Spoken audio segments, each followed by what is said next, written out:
Buenos días a cada uno de ustedes. Primero que todo, a la Iglesia Cristiana Cristo Rey, la cual soy ministro, y también un muy buen día a todas las personas que tienen acceso a este video. Que el Señor los bendiga, que el Señor los esté apoyando y en verdad que ustedes estén confiando en las promesas de Dios en tiempos difíciles. No todos los tiempos son iguales, hay unos tiempos más difíciles que otros, o tiempos de mayor comodidad, o tiempos, digamos, más tranquilos. Pero esto de la cuarentena y la pandemia y el hacinamiento nos ha servido para reflexionar precisamente en el propósito de Dios, no solamente contigo de manera particular y autónoma, sino de manera global. ¿Qué quiere Dios? Que el mundo se dé cuenta. Y creo que ha habido muchas reflexiones, ¿no? Y han habido muchas editoriales donde hemos leído, hemos escuchado de reflexiones acerca de esto que está sucediendo en el mundo. Bien, no es la primera epidemia, ni va a ser la última, porque creo que en el propósito divino Él usa todas estas cosas siempre en cualquier camino reflexivo para llegar a Él. Y vamos a llegar a Él. Y precisamente este tipo de reflexiones deberían tener un elemento fundamental, el ingrediente necesario, que es el Evangelio que Él nos dejó. El Evangelio de la salvación, el Evangelio de Cristo, el Evangelio del cielo. He aquí, el reino de los cielos se ha acercado, lo dijo nuestro Señor. Pues leamos del reino de los cielos, leamos de precisamente lo que conforma el reino de los cielos, y es su palabra, la Biblia, y exactamente el Evangelio de nuestro Señor Jesucristo. De nuevo, una bendición para cada uno de ustedes. Hoy, 17 de mayo de 2020, que el Señor nos esté guiando en la reflexión de su palabra. Vamos a ir precisamente a Lucas, el Evangelio de San Lucas, capítulo 4, en la conexión precisamente que vamos a tener que hacer de la reflexión de hace 8 días con respecto a nuestro Señor en la ciudad de Nazaret. Recordemos que el Señor se crió en Nazaret, nació en Belén, se crió en Nazaret, muere en Jerusalén. Digamos que son las tres ciudades principales de la vida de nuestro Señor. Pero hay también que mirar unas circunstancias muy especiales de los pobladores de este lugar, sobre todo de Nazaret, que nos corresponde también hoy mirar qué sucedió en aquella ciudad. Permítanme, oro. Señor, gracias por la misericordia, gracias por la semana que ha culminado y la nueva semana que empieza hoy, llenos de ilusión y de esperanza en medio de circunstancias que a veces no son las más cómodas, pero que tú, Señor, en tu sabio obrar estás, Señor, en nosotros, haciendo la reflexión y también haciendo que nuestra vida, nuestro corazón, nuestro entendimiento sea transformado para la gloria tuya. Hay conductas, comportamientos, pensamientos, emociones que deben ser cambiados. Y tú lo pides. Y tú precisamente nos das hoy un ejemplo de esto, de las emociones humanas que son tan diversas y tan confusas a la vez, pero que tú sigues siendo precisamente el mismo, indistintamente de lo que la humanidad piense o crea u opine de ti. Sigue siendo tú Dios, sigue siendo tú el Salvador y el Señor. Gracias, porque el énfasis no está en nosotros, está en ti, Señor, en ti mismo, Señor Jesucristo. Gracias por dejarnos este legado. Dirígenos, ábrenos la mente, ábrenos el corazón y la disposición a tu palabra.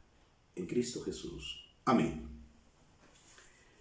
En el Evangelio, según San Lucas, en el capítulo 4, precisamente, desde el versículo 16, que fue la reflexión de hace 8 días, El Señor precisamente entra a la sinagoga de Nazaret, una sinagoga que él conoce, que él conocía obviamente desde su juventud. Allí lee un fragmento del libro del profeta Isaías. Estoy haciendo una paráfrasis general de lo que se vio hace 8 días. Allí el fragmento dice: el Espíritu del Señor está sobre mí, dice el profeta Isaías, que está en el Antiguo Testamento, por cuanto me ha ungido para dar buenas nuevas a los pobres, me ha enviado a sanar a los quebrantados de corazón, a pregonar libertad a los cautivos y vista a los ciegos, a poner en libertad a los oprimidos, a predicar el año agradable del Señor. Esto es un fragmento del libro de Isaías en el Antiguo Testamento, donde los judíos acostumbraban y acostumbran a leer un fragmento de los profetas en sus reuniones. Y este fragmento lo lee el Señor. Dice el versículo 20: y enrollando el libro lo dio al ministro que se lo había entregado, se sentó, y los ojos de todos en la sinagoga estaban puestos en él. Y lo que dice el Señor en el versículo 21: hoy se ha cumplido esta escritura delante de vosotros. ¿Qué escritura? Lo que profetizó el profeta Isaías con respecto al Mesías es que viene a dar libertad, viene a dar vista a los ciegos y libertad a los oprimidos y a los que están en esclavitud, a consolar y a sanar a los quebrantados del alma. El único que puede hacer eso es el Mesías, y el Señor Jesús dice: hoy esto se ha cumplido. Y lo dice el Señor de él mismo. El Señor Jesucristo es el cumplimiento de todas las promesas de Dios de una vida en paz con Él. ¿Cómo se respalda precisamente esta palabra?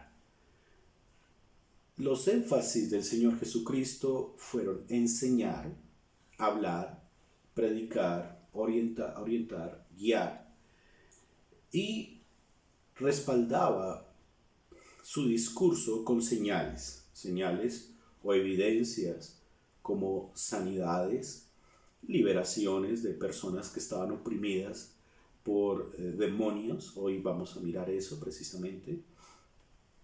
Personas que estaban en una condición depresiva, Él en su misericordia, en su gracia y en su poder los llena de una nueva perspectiva de la vida, una cosmovisión diferente que tiene que ir dirigido hacia el reino de los cielos. Es decir, el respaldo de su discurso está en las señales que podemos verlo en todo el Evangelio. La alimentación de los 5,000, inclusive cuando Él saca de la muerte a Lázaro, también son señales de Él. Pero el énfasis está en la orientación y en la guía que Él hace al pecador para que sus pecados sean redimidos y pueda disfrutar de la vida eterna. Entonces, todo lo que vemos en el Evangelio, de lo que el Señor habla y lo que el Señor hace, tiene un mismo canal. Y ese mismo canal es la salvación del pecador, de los pecadores, de los cuales todos somos pecadores. Pero, ¿qué esperaban las personas de Nazaret? ¿Qué esperaban sus paisanos? Oye, Jesús, hijo de José y María, haz señales, haz señales. Aquí nos ha llegado los comentarios, nos ha llegado el chisme de que tú haces señales en otras ciudades, fuiste a Jerusalén, hiciste señales, y fuiste a Capernaum, muy cerca a Nazaret, e hiciste señales. Pues aquí haz también señales. Y el Señor coloca dos ejemplos del Antiguo Testamento que son fundamentales en la interpretación de lo que vamos a mirar a continuación en unos minutos.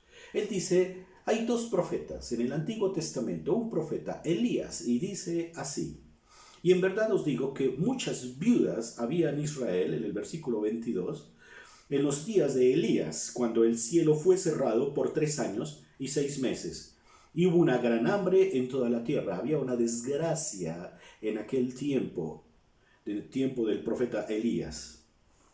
Pero también esa desgracia tenía que ver con hambre, no había cosechas porque no había lluvias por 3 años y más. Pero a ninguna de ellas, dentro de las viudas de Israel que morían de hambre, dice, pero a ninguna de ellas fue enviado Elías. ¿Quién envía a Elías? Dios mismo. A ninguna viuda de Israel fue enviado el profeta Elías, que es un profeta de Israel, es decir, un paisano, sino a una mujer viuda de fuera, una mujer extranjera, viuda de Sarepta de Sidón.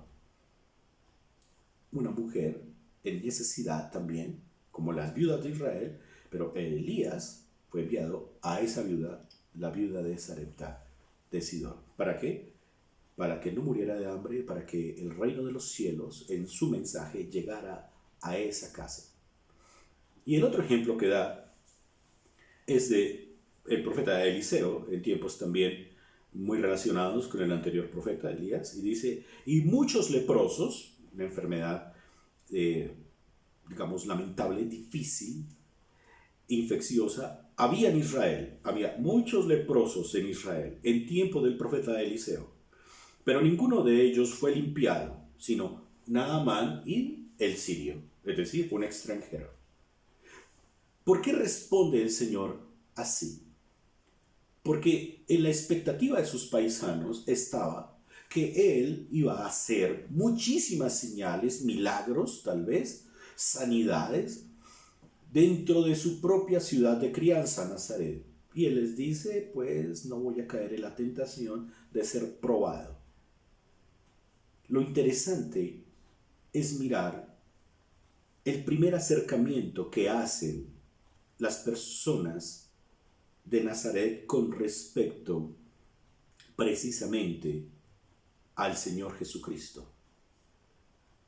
Cuando dice lo siguiente, y todos daban buen testimonio de él y estaban maravillados de las palabras de gracia que salían de su boca.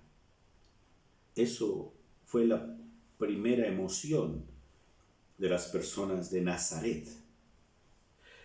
Pero después de decir, mire, yo me voy a abstener de hacer milagros aquí porque esto no se trata de que, pues, a ver, pruebe a ver si usted sí es hijo de Dios, haga aquí milagros, haga aquí sanidades, prueba a ver. Y él dice, no se trata de eso. Se trata de que ustedes escuchen más de lo que toca ver. Y creo que el mundo no ha cambiado. El mundo no ha cambiado en eso. El mundo que va tan rápido en su devenir, en su dinámica, está esperando señales visibles y evidencias fuertes que impacten la sociedad o la condición de una sociedad. El mundo no está dispuesto a detener su tiempo tan veloz para escuchar. Oirá algo, mirará titulares, se alimentará de, se dice actualmente, memes, se alimentarán de información básica, pero no se detiene el mundo a escuchar, a escuchar. Miren, en estos tiempos de guardarnos en casa, no sé si a ustedes les pasa en los lugares donde viven. Supongo que de alguna manera sí. Pero la casa donde vivo con mi familia, que el Señor nos la dio para vivir, queda cerca a más o menos 10 árboles. Árboles de urapán, árboles de sauce y otro tipo de árboles que yo no conozco.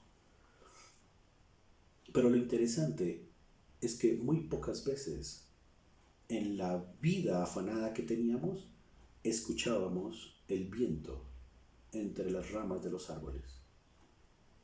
Muy pocas veces en esa vida afanosa escuchábamos a los pájaros, a las aves. Escuchábamos como el sonido natural, el uso natural de la creación de Dios, porque estábamos en afanes, porque estábamos listos para salir a los lugares de trabajo, de estudio, ir a buscar el transporte público muchas veces, o estábamos afanados para no coger el trancón de carros, de vehículos, en fin. Pero este tiempo el Señor nos ha hecho escuchar lo más básico. ¿Cómo no escuchar la palabra de Dios? Sería una negación odiosa contra el cielo. Y es el propósito precisamente de esto que estamos haciendo, transmitir la palabra de Dios por estos canales. Pero las personas en ese tiempo de Nazaret no estaban dispuestos a escuchar, solo haznos las señales, haznos, muéstranos tus milagros, transfórmanos, pruébanos si tú sí eres el Hijo de Dios. Y Dios no tiene que probar que es Dios.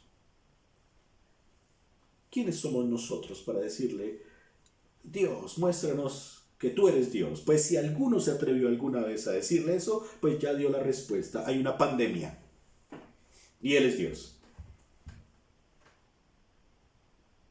Y así la produjo. Y no solamente esto a nivel universal, a nivel también personal. ¿Quieres probar a Dios? Mejor no te metas en eso. Y escúchalo antes de desafiar. Antes de desafiar la justicia y la santidad de Dios. Ten mucho cuidado con pedirle pruebas. Porque Él sí las da. Pero porque Él es Dios y no porque tú se lo pides. Y en su metodología.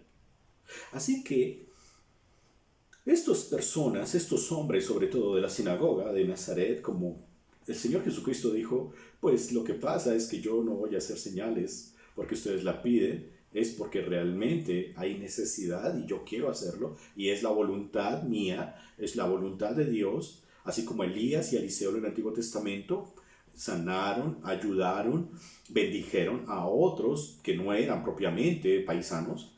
Pues así voy a hacer yo también, no tiene que ser de Nazaret.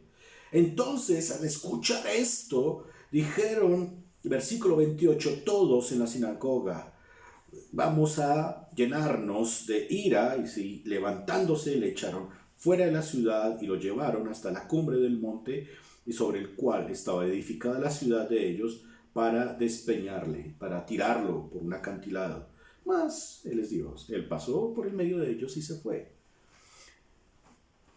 El evangelista Lucas tiene un énfasis en las emociones humanas.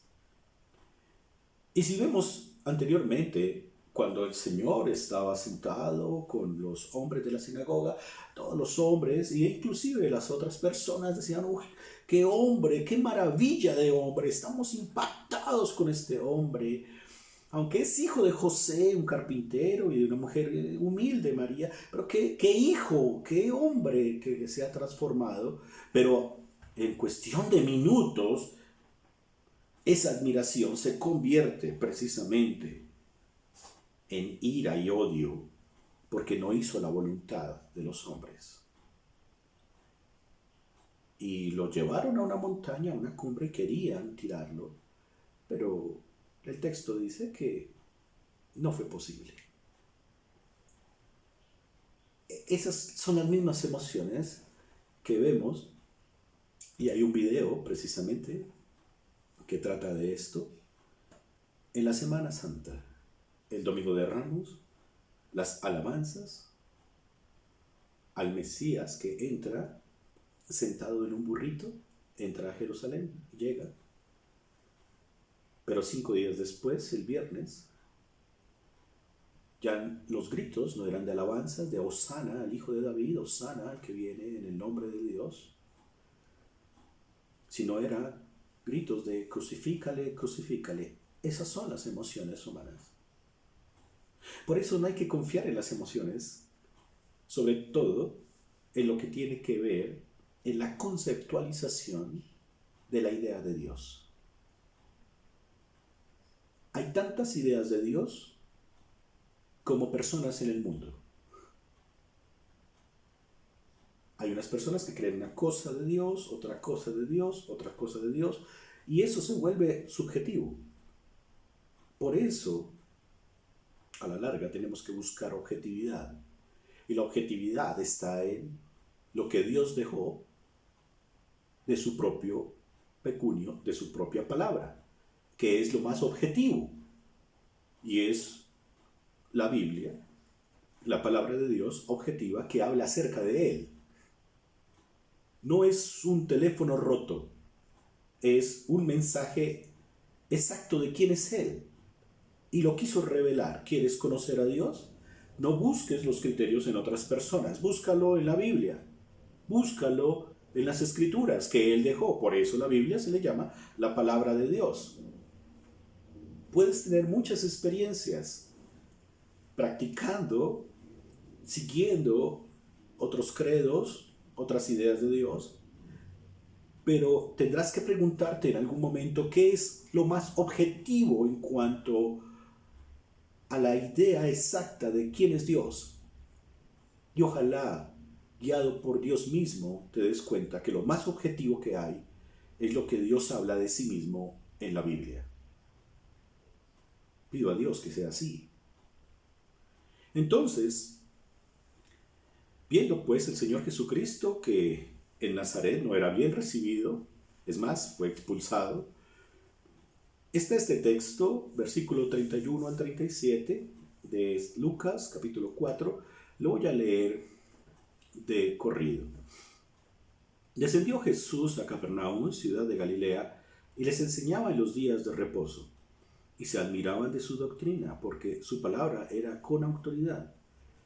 Estaba en la sinagoga un hombre que tenía un espíritu de demonio inmundo, el cual exclamó a gran voz, diciendo: Déjanos, ¿qué tienes con nosotros, Jesús Nazareno? ¿Has venido para destruirnos? Yo te conozco quién eres, el Santo de Dios. Y Jesús le reprendió, diciendo: Cállate y sal de él. Entonces el demonio, derribándole en medio de ellos, salió de él y no le hizo daño alguno. Y estaban todos maravillados y hablaban unos a otros, diciendo: ¿Qué palabra es esta que con autoridad y poder manda a los espíritus inmundos y salen? Y su fama se difundía por todos los lugares de los contornos. Capernaum, muy cerca a Nazaret entonces, en la misma región del norte de Israel, en Galilea. Y allí se instala el Señor y, como era su costumbre, enseña la palabra de Dios en las sinagogas de los judíos. Repito, el Señor era judío, por eso Él precisamente va y, según la costumbre, enseña en la sinagoga. Pero algo sucede, y hay algo que hay que mirar globalmente en el mensaje anterior con este. Y sucede que un hombre que estaba poseído de un espíritu inmundo, dice, le gritó, y dice: ¿qué tienes con nosotros? Habla, por decirlo así, el demonio. ¿Qué tienes con nosotros, Jesús Nazareno? ¿Has venido para destruirnos? Yo te conozco quién eres, el Santo de Dios, dice el demonio. Jesús le reprende diciendo: cállate y sal de él.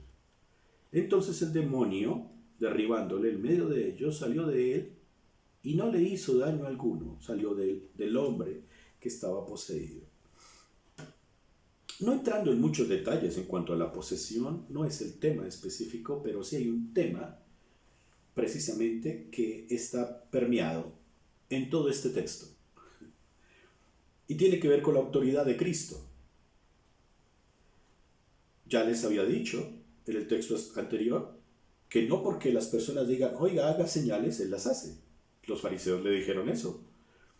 Y Él no les hizo las señales que querían.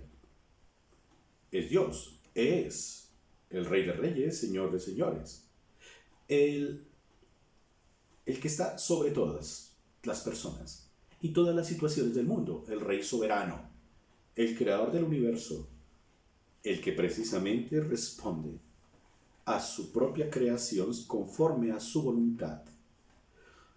Entonces, enseñando la palabra de Dios un hombre endemoniado le grita, el demonio le grita. ¿Qué le grita? ¿Has venido para destruirnos? Pero hay algo fundamental en la frase. El demonio le dice, yo te conozco quién eres, el santo de Dios. Y Jesús le dice, cállate y sal de él. Los hombres de Nazaret nunca reconocieron a Jesús como el santo de Dios. El funcionario de allá de Caná de Galilea, que fue a buscarlo y que su hijo moría, inicialmente no lo vio como el santo de Dios. Pero aquí los demonios sí reconocen que es el santo de Dios. Es decir, no hay novedad alguna. Aún Satanás y los demonios ven a Cristo y reconocen que es Dios y que es el santo de Dios. Y no lo tocan, no pueden. ¿Por qué razón? Porque la autoridad de Cristo es aún sobre los demonios mismos, sobre los hombres, sobre la creación. Hay cosas que decimos y que están en las Escrituras. Ni una hoja se cae de un árbol si no es por la voluntad de Dios. ¿Cuánto pelo tienes tú en la cabeza? El número exacto lo conoce Dios. ¿Cuántos granitos de arena tienen las playas? El número exacto lo conoce Dios. ¿Cuántas estrellas tiene el universo? El número exacto lo conoce Dios. ¿Por qué? Porque las hizo. Porque Él nos hizo. Y en este sentido, porque Él es Dios. Al punto que va dirigido el Evangelio es esto. Si tú tienes un concepto de Dios errado, tiembla. Tiembla. Porque ese concepto de Dios, si es errado, no te va a llevar al cielo. ¿Contra qué tienes que comparar tu concepto de Dios? Con la Biblia. No con otros conceptos, sino con la Biblia. Y ahí es donde tenemos que ver el énfasis y la maravilla de evangelio que tenemos, que supera todo concepto de Dios. Algunos habitantes en algunas regiones honran el sol, honran la luna, honran las estrellas, el agua. Inclusive hay algo que es muy popular decirlo, honran la madre tierra. Es un concepto contemporáneo muy popular, tal vez por el movimiento ecológico que con buenas intenciones, obviamente hay que reconocerlo, pero lamentablemente le dan un énfasis divino a lo que es creado. Pero hay que ver un poco más arriba. La madre tierra no es la madre tierra, es la tierra que el Señor creó, que Dios creó.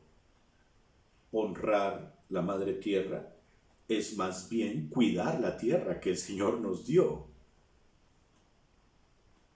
En cuanto a reciclaje, en cuanto al uso adecuado del agua, en cuanto a reforestar en vez de deforestar. Solo estoy dando un ejemplo de un desvío del concepto de divino.